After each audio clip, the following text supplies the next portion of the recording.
Camera 2 আমরা এখানে একটি টেমপ্লেট লোড করেছি। এটি একটি দোকানের দৃশ্য। এখানে একটি আচার দোকান দেখা যাচ্ছে। এখন আমরা এই শটটি প্রতিষ্ঠা করতে চাই। ফ্রেমে একটি পোস্ট বক্সও আছে, কিন্তু আমাদের পরবর্তী ডায়লগ আচার দোকানের ভেতরে হবে। তাহলে আমাদের কি করতে হবে? প্রথমে পুরো দৃশ্যটি ওয়াইড অ্যাঙ্গেল থেকে প্রতিষ্ঠা করতে হবে। তারপর ধীরে ধীরে দর্শকদের মনোযোগ আচার দোকানের দিকে নিয়ে যেতে হবে। ক্যামেরা টুলে ক্লিক করুন। ক্লিক করতেই স্ক্রিনে একটি ক্যামেরা ফ্রেম দেখা যাবে।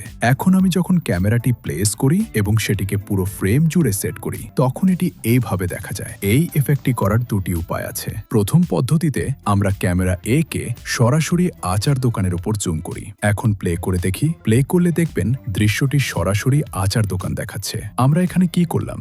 ওয়াইড অ্যাঙ্গেল দিয়ে দৃশ্য প্রতিষ্ঠা না করে সরাসরি আচার দোকান দেখিয়ে দিলাম। এটিও একটি পদ্ধতি, কিন্তু এতে স্মুথ ট্রানজিশন পাওয়া যায় না। এখন দ্বিতীয় পদ্ধতি দেখি। প্রথমে টাইমলাইন একটু জুম আউট করি। শুরুর অংশে শটটি ওয়াইড রাখি। শুরুর দিকে ক্যামেরা ব্যবহার করি না। তারপর দৃশ্যের মাঝখানে আমরা ক্যামেরা ইন্ট্রোডিউস করি। এর ফলে একটি হঠাৎ কাট শট তৈরি হয়, যা আচার দোকানের দিকে যায়। এখন প্লে করে দেখি। প্রথমে ক্যামেরা ওয়াইড ভিউ দেখায়, তারপর হঠাৎ কাট হয়ে আচার দোকানে চলে যায়। এটি দ্বিতীয় পদ্ধতি। প্রথমে ওয়াইড অ্যাঙ্গেল দেখানো, তারপর সরাসরি কাট করে ফোকাস এরিয়া দেখানো। Technique pin.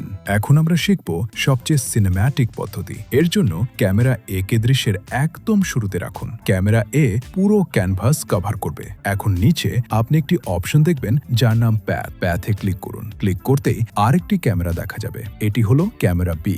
এখন ক্যামেরা বি কে আচার দোকানের উপর জুম করুন। এখন প্লে করুন। আপনি একটি গুরুত্বপূর্ণ বিষয় লক্ষ্য করবেন। ক্যামেরা ধীরে ধীরে পজিশন এ থেকে পজিশন বি তে মুভ করছে।